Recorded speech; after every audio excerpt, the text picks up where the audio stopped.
Halo semuanya, kenalin aku Jonathan Eliezer Situmorang dari program studi Teknik Geofisika Unila. Pada awalnya bumi masih belum dihuni oleh manusia. Saat itu hanya terdapat mikroorganisme, beberapa jenis hewan dan tumbuhan saja yang tinggal di bumi. Namun seiring berjalannya waktu, bumi terus berkembang hingga akhirnya menjadi rumah bagi miliar manusia, banyak jenis tumbuhan, hewan, serta mikroorganisme. Proses perkembangan bumi dipelajari dalam ilmu geologi.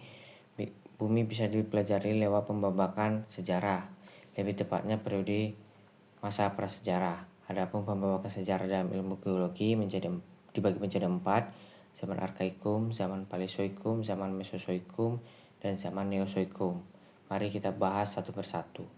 Yang pertama, zaman Arkaikum adalah zaman yang paling tua yang diperkirakan terjadi pada 2500 juta tahun yang lalu. Pada zaman ini, kulit bumi masih membara karena temperaturnya sangat tinggi. Pada zaman ini belum ada tanda-tanda kehidupan sama sekali.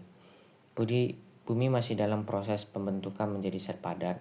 Berikutnya yaitu zaman Paleozoikum, merupakan kelanjutan dari zaman Arkaikum. Di masa ini hidrosfer dan atmosfer mulai terbentuk di permukaan bumi. Zaman ini diperkirakan berlangsung pada 340 juta tahun yang lalu. Mulai muncul tanda-tanda kehidupan. Bumi berangsur-angsur menjadi dingin. Kehidupan dimulai dengan munculnya nenek moyang makhluk hidup bersalah satu yang disebut dengan mikroorganisme.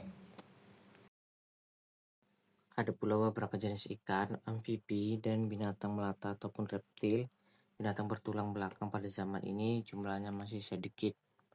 Zaman Paleozoikum dibagi menjadi beberapa tahapan, antara lain tahap Kambrium, tahap yang ditandai dengan kehidupan yang masih sangat primitif seperti kerang dan ubur-ubur.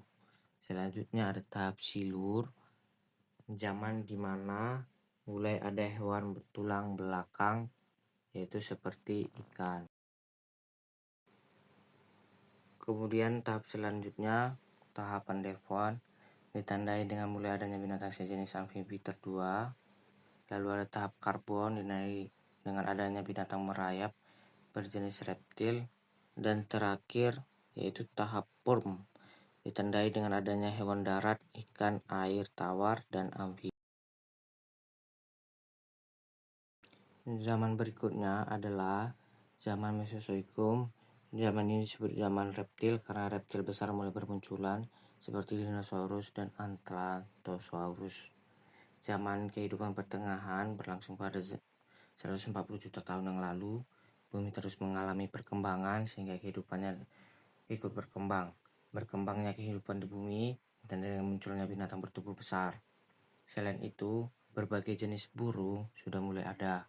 Meskipun begitu, Mesozoikum merupakan zaman reptil, sebab binatang reptil paling banyak dijumpai di zaman ini. Fosil reptil raksasa atau dinosaurus ditemukan hampir di seluruh dunia. Ada fosil dinosaurus dengan panjang 12 meter dan Ankylosaurus yang panjangnya mencapai 30 meter. Pada masa ini, burung dan binatang menyusui sudah ada, namun masih rendah tingkatannya. Zaman Mesozoikum terbagi menjadi 3, yaitu Trias, zaman kehidupan ikan, amfibi, dan reptil mulai banyak. Jura merupakan zaman di mana ada reptil dan sebangsa katak. Kalsium merupakan zaman di mana burung pertama dan tumbuhan berbunga muncul. Berikutnya ada zaman Neozoikum. Zaman Neozoikum adalah zaman bumi baru di mana bumi sudah terbentuk seluruhnya. Perkembangan bumi menjadi masa yang paling baik. Masa ini terjadi sekitar 60 juta tahun yang lalu. Keadaan bumi sudah betul-betul baik, terbukti dari perubahan cuaca yang tidak begitu drastis. Keadaan bumi yang semakin membaik membuat kehidupannya di dalamnya terus berkembang. Zaman Neozoikum dibagi dua zaman, yaitu tersier dan kuarter.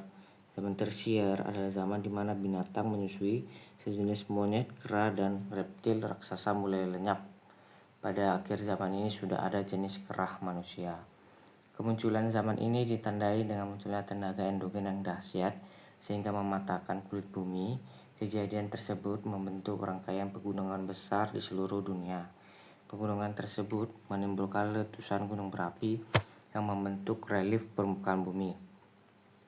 Zaman tersier dibagi atas Eosen, Miosen, Oligosen, dan Pliosen. Pada zaman tertier, binatang manusia mulai berkembang sebelumnya. Muncul juga orang utan di masa Miosen yang berasal dari Afrika. Kala itu benua Afrika masih menyatu dengan Jazirah Arab, dan yang terakhir adalah zaman Quarter. Pada zaman ini muncullah kehidupan manusia. Zaman ini dibedakan menjadi zaman Pleistosen atau Diluvium dan zaman Holosen atau Alluvium. Nah, demikian pembahasan mengenai pembagian zaman bersejarah menurut ilmu geologi. Semoga bermanfaat.